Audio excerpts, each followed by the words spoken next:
오늘은 신명기 25장 13절에서 16절까지 말씀입니다. 지난주는 저희 25장의 이제 5절에서부터 10절까지의 말씀을 같이 봤었습니다. 형제가 있었는데 그 중에 한 형제가 자녀가 없는 상태에서 죽었습니다. 그래서 그 형제의 이름이 이스라엘 자손에서 삭제될 수 있는 상황이 되었습니다. 그때 되면 어떻게 해야지 되는지 알려주시는 말씀이었죠. 이스라엘 자손에서 삭제된다는 것은 하나님의 복을 받지 못하게 되는 것입니다. 하나님은 약속을 하셨습니다. 이스라엘 자손에게 복을 주시겠다고. 하나님은 그 약속을 지키시려고 하십니다. 약속의 땅을 주시려고 하십니다. 그렇게 하기 위해서 이제 죽은 자의 아내는 그 형제 중에 한 명과 혼인을 해야 합니다. 죽은 자의 형제는 형제의 미망인과 혼인해서 형제의 의무를 다해야 합니다. 그렇게 하여 형제의 이름을 이어주게 됩니다. 형제의 대를 이어주게 됩니다. 하나님께 복을 받을 수 있게 해줍니다. 그것이 기업 물을 자의 책임이 됩니다. 만약에 이 기업 물을 자의 책임을 다하지 못하면, 형제의 의무를 다하지 못하면 많은 이들에게 신벗김을 당한 자, 그리고 형제의 의무를 다하지 않은 자라고 불명예를 얻을 수 있게 되는 거죠. 형제의 의무를 다하는 것, 기업 물을 자의 의무를 다하는 것은 쉬운 일이 아닙니다. 책임이 무거우니까요. 하지만 예수님께서는 우리의 기업 물을 자가 되어 주셨습니다. 우리의 이름을 천국 백성 중에 올려주셨습니다. 우리를 하나님의 상속자가 되도록, 하나님의 기업을 받는 자가 되도록 해주셨습니다. 우리의 죗값을 예수님께서 물러주셨죠. 예수님의 그 크신 사랑, 그 희생을 항상 기억하며 감사하며 사는 성도가 되어야겠습니다. 오늘 말씀은 신명기 25장 13절에서 16절까지의 말씀이었죠. 저울로 무게를 잴 때나 아니면 질량을 잴 때 공정하게 해야 한다라고 말씀해 주십니다. 13절 보니까 너는 네 주머니에 두 종류의 저울추, 곧 큰 것과 작은 것을 넣지 말 것이며. 저울을 단다라는 것은 정확한 무게를 확인하는 것이 아주 중요하잖아요. 그런데 이 옛날 이 고대 근동 지역에서는 이렇게 물건을 사고 팔 때 저울추를 가지고 속이는 일이 좀 흔하게 일어났었다고 합니다. 지금은 뭐 아주 저울이 스마트하게 잘 무게를 달아주지만 예전에 저 시골에서도 보기는 봤어요. 이렇게 긴 막대기 끝에 이렇게 접시 같은 것들이 이렇게 연결되고 아니면 그냥 줄이 이렇게 연결되어 가지고 한쪽에는 물건을 달고 한쪽에는 저울추를 이렇게 달아서 이것의 무게가 어떤지를 알아보는 그런 옛날식 저울, 저 어렸을 때 시골에서 봤습니다. 또 그런 저울도 있었어요.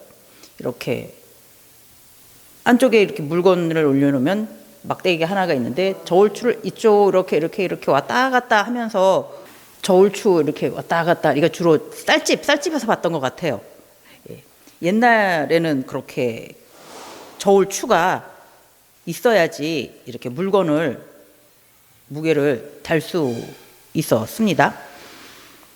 그때 이 장사꾼들의 주머니에는 두 종류의 저울추가 있을 수 있었다라고 말씀을 해주세요. 이 두 종류의 저울추라는 것이 뭐 무게에 따라서 쉽게 이제 저울을 확인하기 위해서 뭐 예를 들어서 1g짜리가 있을 수도 있고 5g짜리 저울추가 있을 수도 있고 10g짜리 저울추가 있을 수도 있겠죠. 그러니까 이렇게 정확한 단위를 알 수 있는 무게의 저울추가 있다라는 것은 문제가 될 게 없습니다. 당연히 있어야지 되는 거니까요. 작은 무게도 달 수 있어야지 되고 그거보다 조금 더 큰 무게, 그것보다 좀 큰 무게도 확인할 수 있어야지 되니까 뭐 예를 들은 거였지만 1g짜리도 있어야지 되고 5g짜리도 있어야지 되고 10g짜리도 있어야지 되고. 근데 이게 문제가 아니라 예를 들어서 이제 1g짜리 저울추가 있어야지 되는데 2개의 저울추를 주머니에 넣지 말라라는 것은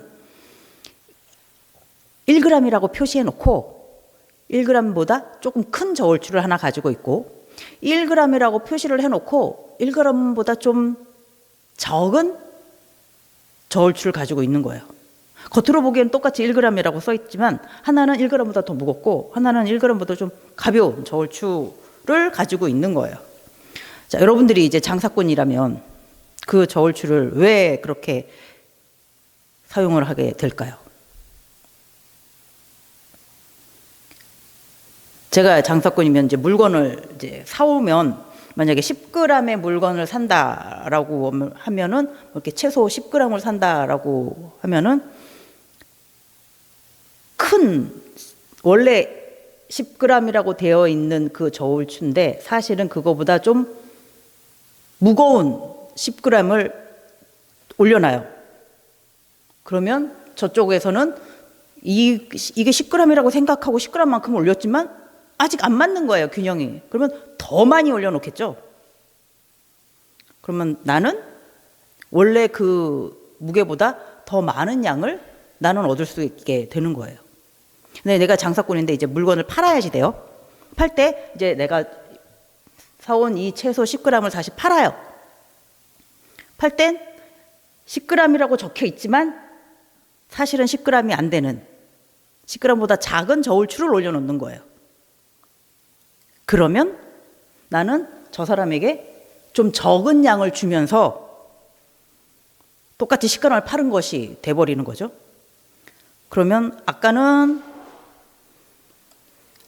10g보다 더 많이 얻었고 지금은 좀 남기면서 10g을 파는 거니까 나한테는 어느 정도의 남은 채소들이 아직 있게 되는 거예요. 원래 10g을 그대로 사왔으면 다시 10g을 팔았으면 나한테 남은 게 없어야지 되는데 아까는 더 많이 얻었고 지금은 좀 적게 주고 그래서 나는 많은 것을 얻을 수 있게 돼버린 겁니다. 그건 사람을 속이는 거잖아요. 거짓말을 하게 된 거죠. 라면 이렇게 이스라엘 자손이라면 하나님의 백성이라면 그렇게 사람을 속이지 말라라고 말씀해 주십니다. 14절에서도 다시 한번 말씀해 주고 계세요. 네 집에 두 종류의 돼 곧 큰 것과 작은 것을 두지 말 것이요. 되는 이건 저희 이제 한국식 표현이고 이 이스라엘 사람들은 이제 어떤 곡식이나 기름을 이렇게 담아서 그거 양을 확인해 볼 때 에바 아니면 힌 이런 단위를 사용했습니다. 레위기에서 막 소제 드리고 전제 드릴 때 고운 가루 10분의 1 에바, 포도주 4분의 1 힌 이런 내용이 있었습니다.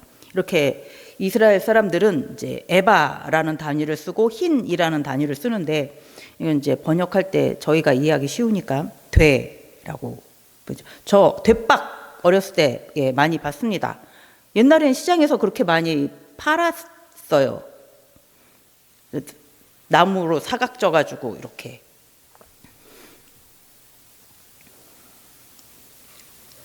그 되도 두 종류가 되면 안 된다라고 하는 거예요. 정확한 규격의 되가 있는데 그것보다 살짝 더 큰 거 또 준비해 놓고 그것보다 좀 작은 것도 준비해 가지고 내가 살 때는 큰 것을 자 이렇게 한 대 여기다가 이제 담으시오 하지만 사실은 원래 규격보다 좀 더 큰 사이즈였기 때문에 나는 더 많이 얻을 수 있는 거죠. 내가 팔 때는 자 여기 한 대 팝니다 하지만 작은 걸 내어놓고 거기 위에 담았다면 나는 그 사람에게 규정보다 좀 작은 양을 판게 된 것이고 나는 이득을 보게 되는 것이죠. 이렇게 원래의 그 되의 크기가 있지만 그것보다 살짝 큰 것도 있고 살짝 작은 것도 이렇게 두 개를 마련해 놓고서 어떨 때는 큰 걸 사용하고 어떨 땐 작은 걸 사용하고 이렇게 하지 말라. 이건 사람을 속이는 것이죠. 거짓된 것입니다. 하나님께서 이렇게 이스라엘 자손이라면, 하나님의 백성이라면 사람들을 속이는 행위는 하지 말라라고 하세요.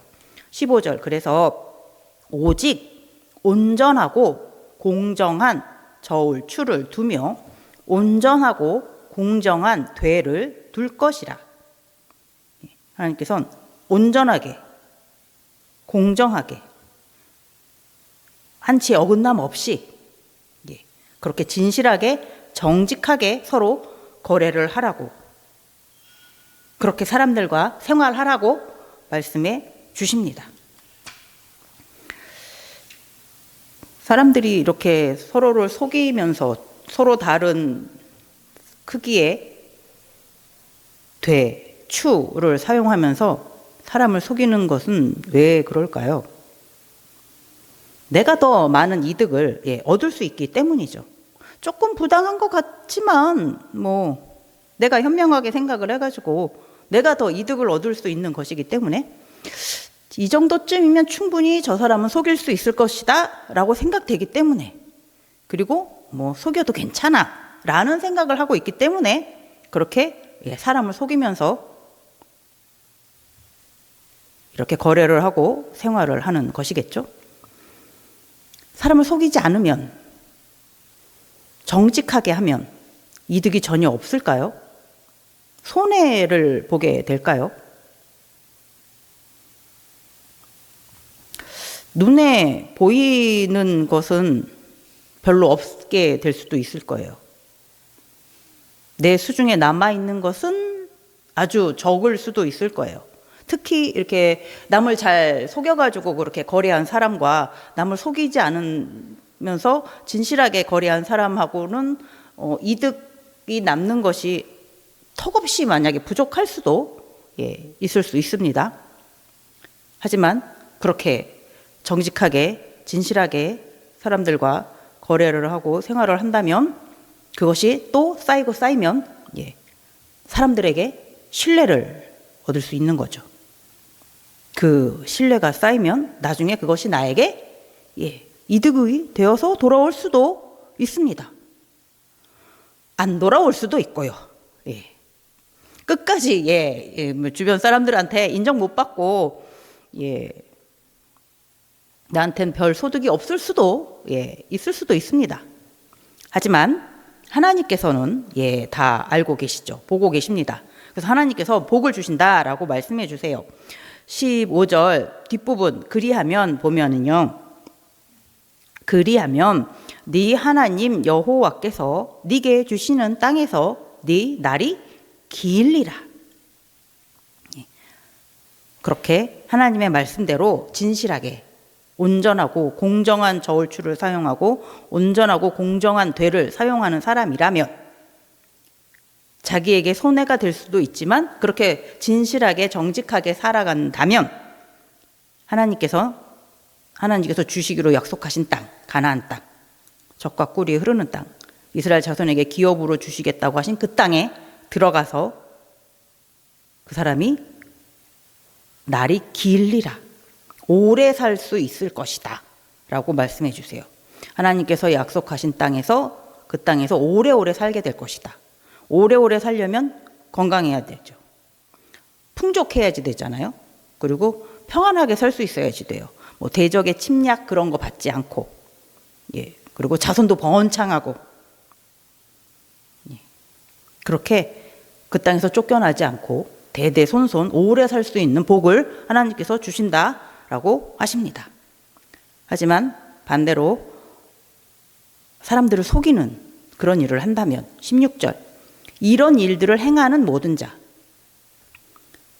두 종류의 저울추를 가지고 있는 사람, 두 종류의 되를 사용하는 사람, 조금 큰 되, 조금 작은 되, 조금 무거운 추, 조금 작은 추를 같이 사용하는 이런 일을 행하는 자들은 악을 행하는 모든 자라고 말씀하세요.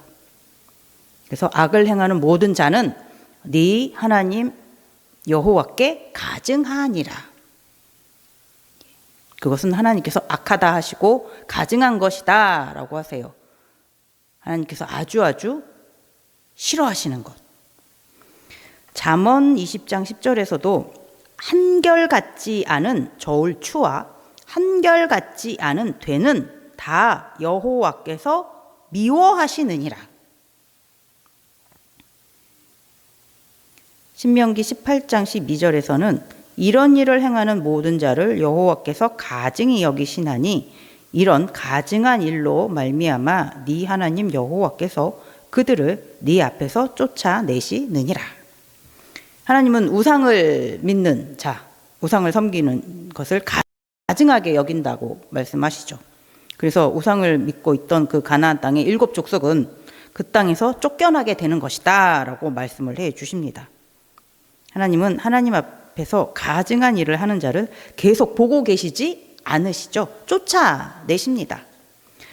그러니까 15절에서는 온전하고 공정한 저울추를 사용한, 되를 사용한 사람은 하나님께서 주시는 땅에서 오래 살 수 있게 해주시고, 하나님 앞에 가증한 일을 하는 자, 악한 일을 하는 자, 온전하고 공정한 저울추를 사용하지 않는 자, 온전하고 공정한 되를 사용하지 않는 자는 반대로 하나님께서 주시는 땅에서 오래 살 수 없게 되는 것입니다. 하나님께서 가증하게 여기는 일을 하는 자는 하나님과 함께 있을 수가 없기 때문입니다. 레위기 19장에서도 오늘 본문의 말씀과 같은 말씀이 나옵니다. 레위기 19장 35절에서 37절을 같이 한번 보겠습니다. 너희는 재판할 때나 길이나 무게나 양을 잴 때 불의를 행하지 말고 공평한 저울과 공평한 추와 공평한 에바와 공평한 흰을 사용하라. 나는 너희를 인도하여 애굽 땅에서 나오게 한 너희의 하나님 여호와이니라. 너희는 내 모든 규례와 내 모든 법도를 지켜 행하라. 나는 여호와이니라. 아멘. 오늘 저희가 봤었던 그 본문의 내용과 같죠. 공평한 추와 공평한 대를 사용하라라고 말씀하십니다. 그것은 사람에게 정직한 것이지만 이 레위기의 말씀에서는 사람에게 정직한 것 그 이상의 의미가 있음을 말씀해 주고 계십니다. 이 온전하게 공정하게 무게를 재고 양을 재는 것은 하나님의 규례와 법도를 지키는 일입니다. 애굽에서 430년간 종으로 있었던, 노예로 있었던, 고통 속에 있었던 이 이스라엘 자손을 구원해 주신, 그래서 자유를 주신 하나님의 말씀을 따르는 것이 됩니다. 스스로 계시는 여호와 하나님, 천지를 창조하신 전지전능하신 하나님의 말씀을 따르는 것이 됩니다. 이스라엘 자손은 세상에서는 구할 수 없는 큰 은혜를 하나님께 받았습니다. 그것을 믿는 이스라엘 자손이라면 하나님의 말씀을, 규례를, 법도를 따라가야 합니다. 하나님의 백성된 이스라엘 자손은 사람에게 그리고 이웃에게 속이는 행위를 하면 안 됩니다. 그럼에도 이제 이웃을 속인다라는 것은, 그런 사람이 계속 있다라는 것은 속여도 된다라는 생각을 그 사람이 하고 있는 것이죠. 그런 생각을 그 사람이 한다라는 것은 하나님께서 지금 자신을 보고 있다라는 것을 무시하는 거죠. 하나님의 말씀을, 규례를, 법도를 가볍게, 만홀히 여기는 것입니다. 이웃에게 저울추를 가지고 더하고 빼는 사람, 자기의 이득을 위해서 저울추를 가지고 더하고 빼는 사람, 되를 가지고 더하고 빼는 사람, 이런 사람은 하나님의 말씀도 자기에게 맞춰서, 자기를 위해서 하나님의 말씀도 더하고 빼고 할 수 있는 사람이 됩니다. 하나님은 하나님의 말씀을 더하지도 말고 빼지도 말라 라고 하시죠. 좌로나 우로나 치우치지도 말라라고 하십니다. 신명기 4장 2절 같이 읽어보겠습니다. 내가 너희에게 명령하는 말을 너희는 가감하지 말고 내가 너희에게 내라는 너희 하나님 여호와의 명령을 지키라. 신명기 5장 32절. 그런즉 너희 하나님 여호와께서 너희에게 명령하신 대로 너희는 삼가 행하여 좌로나 우로나 치우치지 말고. 그리고 신명기 12장 32절도 같이 보겠습니다. 내가 너희에게 명령하는 이 모든 말을 너희는 지켜 행하고 그것에 가감하지 말지니라. 아멘. 하나님은 이스라엘 자손에게 하나님의 말씀, 규례, 법도를 주신 그대로 지키라고 하십니다. 하나님께서 주신 말씀에서 더하지도 말고 빼지도 말고 이쪽에나 저쪽에나 치우치지도 말라라고 하십니다. 하나님의 백성된 이스라엘 자손은 사람들에게서도 이제 가감하는 일이 없어야지 됩니다. 온전하고 공정하게 진실하게 살아야 합니다. 그리고 하나님의 말씀에서도 가감하는 것이 없이 온전하게 공정하게 진실하게 따라야 합니다.